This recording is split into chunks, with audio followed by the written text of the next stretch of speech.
Hello guys, എന്റെ വീട്ടിലൊരു auto ഈറ്റിനിടെ കണ്ടാലോ? രാവിലെ എണീറ്റ പാടെ ഒരു ഗ്ലാസ് പാൽ ചായ കുടിച്ചു കേട്ടോ. ബ്രേക്ക്ഫാസ്റ്റിന് പൊറോട്ടയായിരുന്നേ. പൊറോട്ടയ്ക്ക് ഏറ്റവും നല്ല കോംബോ ബീഫ് ആണല്ലേ, പക്ഷെ ഇവിടെ ചിക്കൻ കറി ആയിരുന്നു കേട്ടോ. മുറിച്ചിട്ട പൊറോട്ടയിലേക്ക് കറി ഒഴിച്ചു വെച്ചിട്ട് കുറച്ചധികം സമയമായിട്ടുണ്ടായിരുന്നു. അതുകൊണ്ട് തന്നെ നല്ലോണം കുതിർന്നിട്ടുണ്ടായിരുന്നു കേട്ടോ. എന്നൊരു കോഴിമുട്ട കഴിക്കുന്നുണ്ട്, ഒരു മുട്ടയും കഴിച്ചായിരുന്നു. അതിന്റെ പുറത്തായിട്ട് വീണ്ടും ഒരു ഗ്ലാസ് പാൽ ചായ. ബ്രേക്ക്ഫാസ്റ്റ് ഒക്കെ കഴിച്ച് വെറുതെ ഇരിക്കുമ്പോഴാണ് അച്ഛൻ ആപ്പിൾ മുറിച്ച് തന്നത്. അങ്ങനെ ഒരു കഷ്ണം ആപ്പിൾ കഴിച്ചു. ഈ പൊറോട്ട ആപ്പിളൊക്കെ ഒന്ന് ദഹിക്കാൻ സമയമില്ലാതെ അമ്മ ജീരകക്കഞ്ഞി ഉണ്ടാക്കി കൊണ്ടു തന്നു. കുറെ കാലത്തിന് ശേഷമാണ് കേട്ടോ ഞാൻ ജീരകക്കഞ്ഞി കുടിക്കുന്നത്. പണ്ടൊക്കെ ഇവിടെ ഇടയ്ക്കിടയ്ക്ക് ഉണ്ടാക്കാറുണ്ടായിരുന്നു.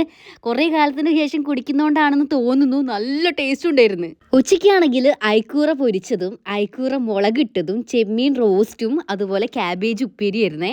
എല്ലാം കൂടെ എടുത്ത് ഒരു പിടി പിടിച്ചപ്പം എന്റെ പൊന്നോ സ്വർഗം. ഒരു കാര്യം നിങ്ങൾ ശ്രദ്ധിച്ചോ ഇല്ലയോ എന്ന് എനിക്ക് അറിഞ്ഞൂടാ, ഉച്ചയായിട്ടും ഞാൻ ഇതുവരെ കുളിച്ചിട്ടില്ല കേട്ടോ. ഉച്ചയ്ക്ക് ശേഷം ഞങ്ങളൊന്ന് പുറത്തു പോയി. പേടിക്കണ്ട, കുളിച്ചിട്ടാണ് കേട്ടോ പോയത്. അവിടുന്ന് ബട്ടർ ഷേക്കും അതുപോലെ ചിക്കൻ കട്ട്ലേറ്റും കഴിച്ചു. പോയ ആവശ്യമൊക്കെ കഴിഞ്ഞ് വീട്ടിലെത്തി മേലൊക്കെ കഴുകിയപ്പം ഇവിടെ പഴംപൊരി ഉണ്ടായിരുന്നേ. അങ്ങനെ ഒരു പഴംപൊരി എടുത്ത് കഴിച്ചു. അത്യാവശ്യം നല്ല വലുപ്പമുള്ള പഴംപൊരി തന്നെയായിരുന്നു. രാത്രിയിൽ വീണ്ടും ചോറിനൊപ്പം ചെമ്മീൻ റോസ്റ്റും 2 അയക്കൂറ പൊരിച്ചതും. അപ്പം ഇന്ന് ഇത്രയൊക്കെ ഞാൻ കഴിച്ചുള്ളൂ. ടാറ്റാ.